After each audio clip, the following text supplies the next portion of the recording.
जय हिंद दोस्तों, आप सबको इंडिया में जान पर स्वागत है। दोस्तों, अब आप सब जानते हैं चीन अब अमेरिका के बाद दुनिया में दूसरे नंबर पर है अपना मिलिट्री सामान दूसरे देशों को बेचने की लिस्ट में। अब चीन रशिया को भी पीछे छोड़ दिया है। आगे चाइना का यह सपना है वह अमेरिका को भी रैंक 1 पोजीशन से हटा दे। हालांकि ऐसा करना चीन के लिए काफी मुश्किल होगा। अब तो बड़ा सवाल यह है चीन अपना दूसरा नंबर पोजीशन भी कितने दिनों तक कायम रख पाता है, क्योंकि ये तो सच है चीन बहुत ही कम दाम में सामान बनाता है, लेकिन उसके क्वालिटी को लेकर बहुत बार इशू होता है। और सबसे बड़ा बात होता है कि जब चाइना कोई हथियार या फिर कोई चीज़ दूसरे देशों को बेचता है, आफ्टर सेल रेस्पॉन्स चाइना का काफ़ी ख़राब है और उस चीज़ का परेशानी बहुत सारे देश उठाए हैं। बीच बीच में न्यूज आता है और मैं भी आपको अपडेट देता रहता हूँ और भी बहुत सारे सोर्स से आपको भी न्यूज मिला होगा। अब चाइना की अब एक तरीके से कह सकते हो चीटिंग का शिकार हुआ है नेपाल।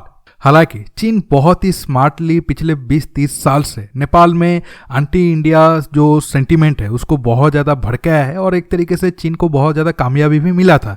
लेकिन अब नेपाल की और नेपाल के लोग, नेपाल की गवर्नमेंट को ये महसूस हो रहा है चीन भी कोई उनका दोस्त देश है नहीं, वो बस भारत के नाम पर नेपाल को अपना एक तरीके से गुलाम या फिर कब्जा करना चाहता है। अब दोस्तों न्यूज ये है नेपाल की जो एयरलाइंस है वो चाइनीज मेड जो एयरक्राफ्ट है उसे इस्तेमाल कर रहे थे, लेकिन उसमें बहुत ज़्यादा प्रॉब्लम आ रहे हैं। प्रॉब्लम इतना है कि अब नेपाल के एयरलाइंस को अगर वो प्लेन को उड़ाना पड़ रहा है तो उनको जितना इनकम नहीं हो रहा है उससे ज़्यादा उनका खर्चा हो रहा है, इसलिए वो सारे 6 एयरक्राफ्ट अब ग्राउंडेड है।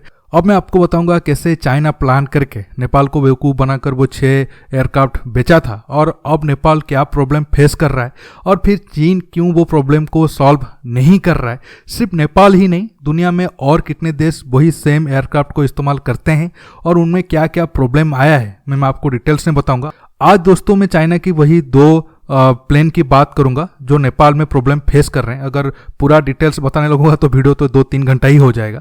जानने के लिए आप आखिर तक ये वीडियो को देखते रहिए और ज़्यादा से ज़्यादा लाइक शेयर करना बिल्कुल मत भूलिए। दोस्तों, टॉपिक के ऊपर आने से पहले आप सबके लिए 1.5 मिनट का स्पॉन्सरशिप वीडियो है, आप पहले उसे देख लीजिए। तो फ्रेंड्स, वीडियो में आगे बढ़ने से पहले मैं आपको एक ऐप के बारे में बताना चाहता हूं जिसका नाम है बिनोमो। आप ये ऐप से एक्स्ट्रा इनकम कर सकते हो। बिनोमो ऐप की खास बात यह है कि ये iOS और एंड्रॉयड दोनों प्लेटफॉर्म पर अवेलेबल है, जिससे पता चलता है कि ये एक लीगल ऐप है। बिनोमो में आप मल्टीपल एसेट्स में ट्रेड कर सकते हो जैसे गूगल, गोल्ड, और इसमें आपको 90% तक एक्स्ट्रा इनकम करने का मौका मिलता है। इसमें आपको ग्राफ की फोरकास्टिंग करना होता है कि ग्राफ ऊपर जाएगा या नीचे। मैं आपको करके दिखाता हूँ। जैसे कि मुझे लग रहा है कि इस एसेट्स की वैल्यू बढ़ेगी तो मैंने इसमें 2000 रुपये लगाकर इस पर इन्वेस्ट कर दिया और ये ऊपर जा रहा है और ये देखो मेरा फोरकास्ट सही हो गया। लेकिन दोस्तों, अगर आपका फोरकास्ट गलत हुआ तो आपको लॉस भी हो सकता है।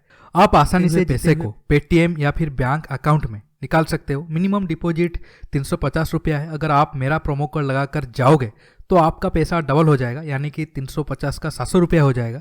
मेरा डिस्क्रिप्शन में दिए हुए लिंक पे आप जाकर साइन अप करते हो तो आपको प्रैक्टिस के लिए 65,000 डेमो अकाउंट भी मिलेगा।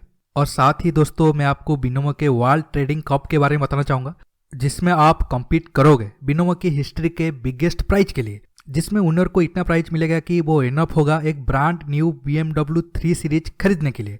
तो जाइए डिस्क्रिप्शन में दिए हुए लिंक पर रजिस्टर करिए। बाकी डिटेल्स के लिए checkout the world trading cup section in Binomo platform, जाकर अभी डाउनलोड कर लो।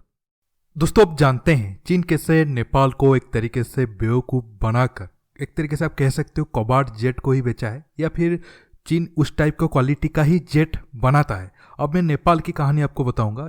इसके बाद पूरी दुनिया में चीन की वो एयरक्राफ्ट को लेकर क्या क्या इशू हुआ है वो कंट्री वाइज भी आपको बताऊंगा। देखिए, 2012-13 में नेपाल को चीन ने एक तरीके से रिक्वेस्ट किया कि आप हमारा सिविलियन जेट को खरीद लो। तब नेपाल और बांग्लादेश दोनों देशों के ऑफिशियल ने चीन की विजिट पर गए थे। बांग्लादेश तो कोई खास ज़्यादा इंटरेस्ट शो नहीं किया, लेकिन नेपाल ने 2 सियान MS-60 और 4 हार्बिन Y-12 ट्रांसपोर्ट प्लेन को खरीदा। और तब चीन ने एक ऑफर भी दिया था, अगर आप ये डील करोगे तो आपको कुछ एयरक्राफ्ट फ्री में भी मिलेंगे, और फ्री में मिला भी। मतलब एक MS-60 फ्री में मिला और एक Y-12 जेट उसको फ्री में मिला। मतलब ये नेपाल के लिए फ्री में था, लेकिन आप ऐसा समझो कि 2 पेन की कीमत 10 है, लेकिन एक दुकानदार एक पेन की कीमत 10 रुपया ले रहा है और बोल रहा है कि एक के साथ एक फ्री। उस टाइप का गेम चीन ने नेपाल के साथ किया था। लेकिन खरीदने के बाद नेपाल को पता चला चीन का असली मकसद क्या था वो जेट को उसे बेचने में। पहले तो नेपाल ने एक तरीके से सॉफ्ट लोन लेकर वो जेट को खरीदा था और उसमें तकरीबन हर साल 8 से 10% एनुअल इंटरेस्ट चीन मांग रहा था। इसके साथ मेंटेनेंस कॉस्ट भी बहुत ज़्यादा था। कुछ सालों के बाद नेपाल को ये पता चला ये एयरक्राफ्ट को उड़ाने में जितना लाभ नहीं है उसे, मतलब अगर आप रनिंग कर रहे हो तो बहुत ज़्यादा खर्चा हो रहा है, उल्टा नुकसान हो रहा है नेपाल की एविएशन इंडस्ट्री को। इसके बाद तकरीबन 6-7 साल का वारंटी पीरियड था, लेकिन वारंटी पीरियड में चीन ने कुछ एयरक्राफ्ट में प्रॉब्लम थी जो कि ग्राउंडेड थे, उसे कभी भी वो ठीक नहीं किया। आप जानकर ये हैरान हो जाओगे 7-8 साल तक चीन ने नेपाल की क्रू मेंबर को सही से ट्रेनिंग वगैरह भी नहीं दिया कि आप ये प्लेन को कैसे मेंटेन करोगे, कैसे उसे ऑपरेट करोगे। कोई भी ट्रेनिंग चीन की कंपनी की तरफ से नेपाल को बिल्कुल भी नहीं दिया गया। ये एक तरीके से आप कह सकते हो अनप्रोफेशनल बिहेवियर है और ये मार्केट में चाइना के बैड इमेज को और ज़्यादा बढ़ाएगा। अब ये दोनों टाइप की तकरीबन 6 प्लेन की हालत ऐसा है, नेपाल गवर्नमेंट अब प्लान कर रहा है कि इसे कोई मतलब दूसरे कंपनी या फिर पर्सन को लीज पे दे दे। हालांकि ये लीज पे जो भी लेगा वो प्लेन ऐसे हालात में है नहीं कि उसे वो उड़ा पाएगा या फिर उसे ट्रांसपोर्ट काम के लिए ही इस्तेमाल कर पाए। शायद कोई ये प्लेन को लेकर रेस्टोरेंट वगैरह बनाने के लिए या फिर कोई मतलब ऐसा काम जिससे ये प्लेन को आपको उड़ाना ना पड़े, उस टाइप के काम के लिए ये प्लेन को लीज पे लिया जा सकता है। अब आप समझ सकते हो चाइना का क्वालिटी कैसा होता है। हालांकि कोशिश तो चाइना कर रहा है, लेकिन खुद रिसर्च करके ना बनाने के कारण, कॉपी पेस्ट करने के कारण चाइना उस क्वालिटी का चीज़ कभी भी नहीं बना पाता है। अब ये तो हो गया सिविलियन प्लेन की बात। अगर आप मिलिट्री प्लेन की एग्जांपल अगर आप ले लो, उसमें भी चाइना को कोई बहुत ज़्यादा एडवांटेज है नहीं। हाँ, वो मार्केटिंग तो बहुत ज़्यादा करता है कि नहीं हमारा प्लेन बहुत अच्छा होता है और हम ही दुनिया का सबसे नंबर 1 फाइटर एयरक्राफ्ट है, हमारा J-20 बहुत अच्छा है, J-10 बहुत अच्छा है।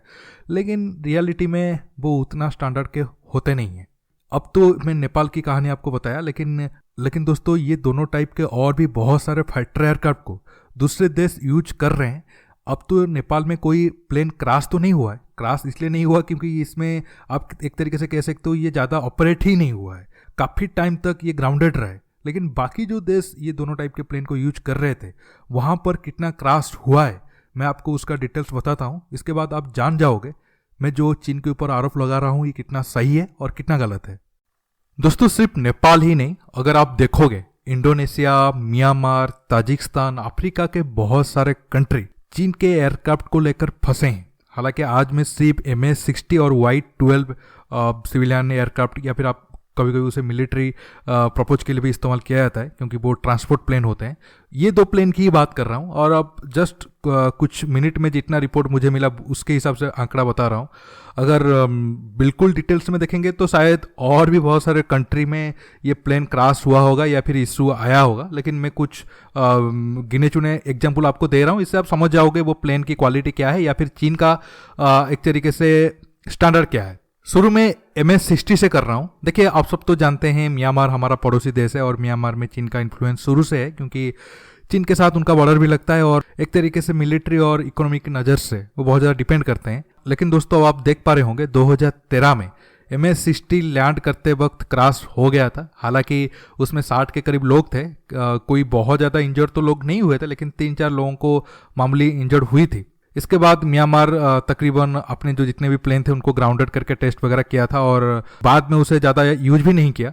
अब आ जाते हैं इंडोनेशिया के ऊपर। कुछ महीने के बाद सेम 2013 में ही इंडोनेशिया में भी प्रॉब्लम फेस हुआ था और इंडोनेशिया का भी MS-60 प्लेन आप देख सकते हो अभी फोटो में, लैंडिंग के वक्त उसका गियर बॉक्स में ख़राब हो गया था और वो प्लेन क्रैश कर गया। हालांकि इसमें भी कोई बहुत ज़्यादा बड़ा मतलब लोगों को चोट तो नहीं पहुंचा था, लेकिन इंडोनेशिया अपना जितना सारा प्लेन था कुछ महीने तक उसे भी ग्राउंड कर दिया था। ये सब इशू को देखते हुए ताजिकिस्तान जो सेंट्रल एशियन कंट्री है वो चीन के साथ अपना MS-60 जेट को खरीदने के लेकर डील को कैंसिल कर दिया था।